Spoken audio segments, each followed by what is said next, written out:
Assalamualaikum warahmatullahi wabarakatuh. Yang terhormat Bapak Arif Setiawan, Skom Mkom, selaku dosen pengampu di mata kuliah Metodologi Penelitian.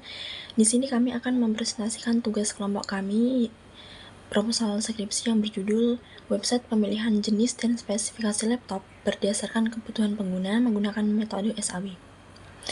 Sebelum masuk ke penyampaian materi, mohon izin kami memperkenalkan diri terlebih dahulu. Nama-nama anggota kelompok kami diantaranya yang pertama ada Kenes Nur Amandasari dengan NIM 122, yang kedua ada Tasa dengan NIM 131, yang ketiga ada Nanda Daim Harani dengan NIM 133, dan yang terakhir ada Firda Intan Nur Alisa dengan NIM 134. Baiklah, langsung saja saya mulai ke sesi penyampaian materi. Jadi di sini pertama saya akan membahas tentang latar belakangnya. Laptop merupakan perangkat penting dalam menunjang berbagai aktivitas seperti pekerjaan, pendidikan, hingga hiburan. Setiap pengguna memiliki kebutuhan yang berbeda, tetapi banyak pengguna kesulitan memilih laptop yang tepat karena kurang memahami spesifikasi laptop. Oleh karena itu, diperlukan suatu sistem berbasis website yang mampu memberikan rekomendasi laptop sesuai dengan kebutuhan pengguna, agar keputusan pembelian menjadi lebih tepat dan efektif. Selanjutnya, berdasarkan latar belakang tadi, kami merumuskan 3 pertanyaan penelitian. Yang pertama, bagaimana merancang sistem pendukung keputusan pembelian laptop sesuai dengan kebutuhan pengguna. Yang kedua, bagaimana metode Simple Additive Factoring atau SAW diterapkan dalam metode pembelian laptop. Dan yang terakhir, kriteria spesifikasi apa yang digunakan untuk mengidentifikasi laptop sesuai dengan kebutuhan pengguna. Nah, untuk selanjutnya di sini saya akan membahas tentang batasan masalah. Di antaranya ada penelitian hanya fokus pada penggunaan laptop, tidak membahas tentang PC, smartphone, maupun tablet. Selanjutnya, laptop yang digunakan berasal dari laptop yang tersedia di pasaran. Untuk kriteria evaluasi meliputi tentang harga, kapasitas RAM, jenis dan kecepatan prosesor, kapasitas penyimpanan, serta GPU. Sistem dibuat berbasis website menggunakan metode SAW. Dan yang terakhir, sumber data diambil dari situs e-commerce terpercaya serta produsen laptop sebagai referensi. Untuk slide selanjutnya akan dibahas oleh teman saya. Selanjutnya yaitu ada tujuan penelitian. Penelitian ini bertujuan untuk membangun sebuah website yang dapat membantu pengguna dalam memilih laptop berdasarkan kebutuhan mereka, seperti untuk coding, desain grafis, dan keperluan sehari-hari. Selain itu, penelitian ini juga bertujuan untuk menyederhanakan proses pengambilan keputusan dengan menyediakan hasil rekomendasi laptop yang relevan dan mudah dipahami, sehingga pengguna dapat menentukan pilihan dengan lebih percaya diri. Di sini ada manfaat penelitian. Yang pertama bagi pengguna, yaitu untuk memberikan panduan sistematis dalam memilih laptop yang sesuai dengan kebutuhan mereka, terutama bagi pengguna awam yang mungkin saja tidak sepenuhnya memahami spesifikasi teknis laptop. Lalu, bagi peneliti, yaitu untuk memberikan panduan dan wawasan dalam menerapkan metode SAW pada studi kasus nyata di bidang teknologi informasi. Selanjutnya, bagi aktivitas akademika, yaitu untuk menjadi referensi dalam pengembangan penelitian tentang metode multi-kriteria sistem pendukung keputusan. Selanjutnya, yang terakhir, bagi pengembangan sistem, yaitu untuk memberikan kerangka kerja algoritmik yang dapat dimasukkan ke dalam pengembangan sistem untuk rekomendasi dari waktu ke waktu. Selanjutnya yaitu ada tinjauan pustaka. Yang pertama yaitu ada SPK atau Sistem Pendukung Keputusan. Sistem ini berbasis komputer untuk membantu pengambilan keputusan melalui analisis data dan evaluasi alternatif. Lalu ada SAW atau Simple Additive Weighting, yaitu metode penjumlahan berbobot yang artinya kita memilih alternatif terbaik berdasarkan kriteria yang dinormalisasi. Selanjutnya ada kebutuhan pengguna. Tentunya kebutuhan pengguna itu sangat bervariasi. Referensi laptop yang berbeda tergantung profesi seperti pelajar, desainer, atau pengguna umum. Yang terakhir ada kerangka teori, yaitu menggabungkan SPK, metode SAW, dan kebutuhan pengguna untuk merancang sistem pemilihan laptop.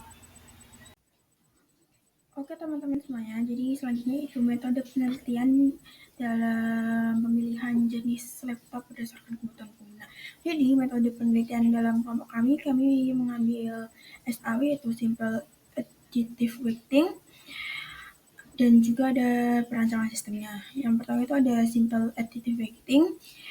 Jenis penelitian itu pengembangan sistem web, yaitu menggunakan pendekatan kuantitatif melalui penilaian alternatif dari berbagai jenis laptop.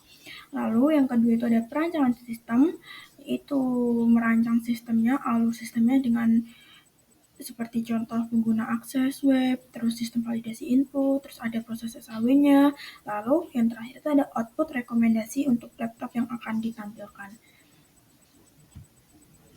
Selanjutnya yaitu langkah-langkah menghitung metode penelitian Simple Additive Weighting atau SAW. Ada beberapa langkah, di antaranya yang pertama itu menentukan alternatif dan kriteria, yaitu menentukan alternatif berbagai jenis laptop dan menentukan kriterianya, seperti RAM-nya atau memorinya, lalu SSD-nya, dan lain-lain. Dan alternatifnya itu seperti nama-nama laptop gitu, seperti Asus, Vivo, lalu ada Acer, HP, dan sebagainya. Yang kedua yaitu memberikan rating kecocokan tiap alternatif, yaitu memberikan rating kecocokan dengan rating kriteria itu dengan alternatif itu dicocokkan. Lalu yang nomor 3 itu menentukan bobot kriteria, yaitu setelah menentukan rating kecocokan tiap alternatif, kita menentukan bobot untuk setiap kriteria, dan hasil akhirnya harus 1 atau 100 gitu. Lalu yang keempat ada normalisasi matriks keputusan, yaitu dengan cara kalau misalkan untuk kriteria benefit itu rumusnya itu nilai aslinya dibagi dengan nilai maksimum dari setiap alternatif untuk kriteria.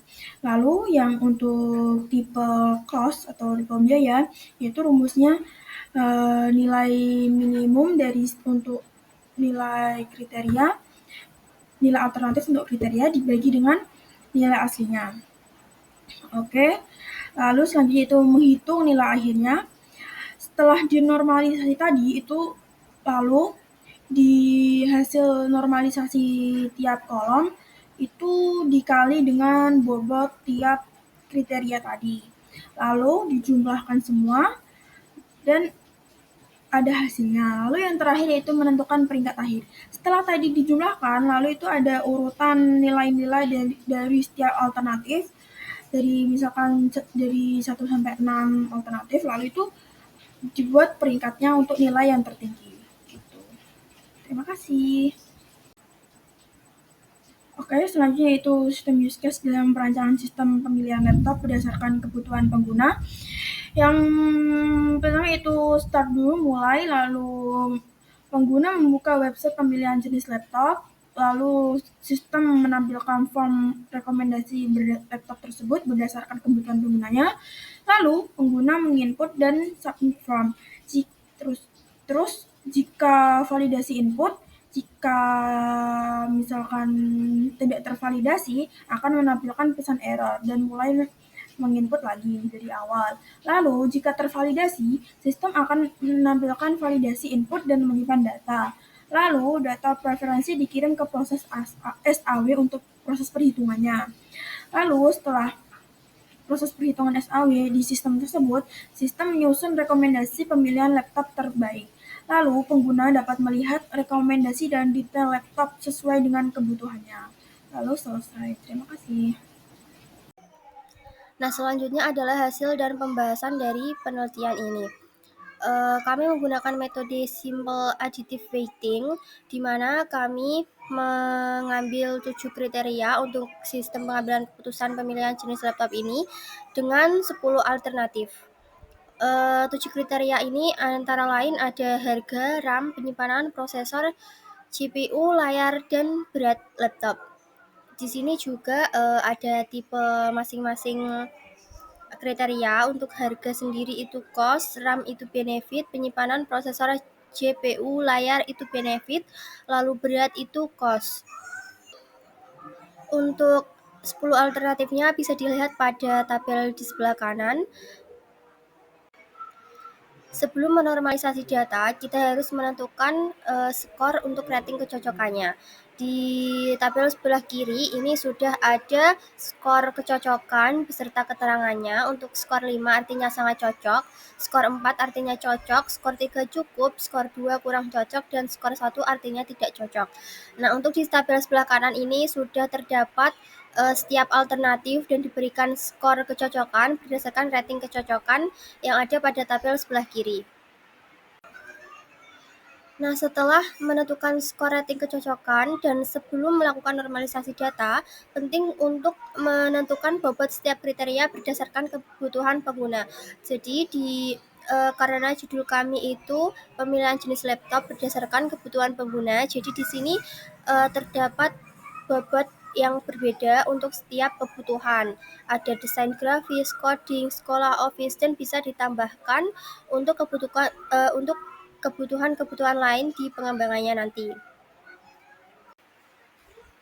Nah, setelah tahap skor rating kecocokan dan penentuan bobot kriteria, selanjutnya adalah normalisasi data. Normalisasi data di sini kami menggunakan rumus XIJ per max XIJ jika atributnya itu merupakan benefit. Lalu kami menggunakan rumus min XIJ per XIJ jika atributnya merupakan cost. Nah, setelah itu kami menghitung nilai akhirnya menggunakan rumus yang sudah dijelaskan di metodologi penelitian tadi. Setelah itu kami mendapatkan hasil perankingan seperti pada gambar.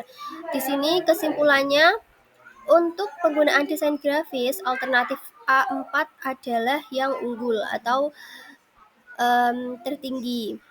Untuk kebutuhan pengguna seperti coding dan sekolah atau office lainnya juga untuk nomor satunya masih dipegang oleh alternatif 4. Namun ini disesuaikan berdasarkan inputan pengguna nanti di sistemnya. Jadi ini adalah perhitungan untuk kira-kiranya. Baiklah, mungkin itu saja yang dapat kita sampaikan pada presentasi proposal kali ini. Sekian presentasi dari kelompok kami. Mohon maaf apabila ada kesalahan dalam penyampaian materi. Terima kasih atas perhatiannya. Wassalamualaikum warahmatullahi wabarakatuh.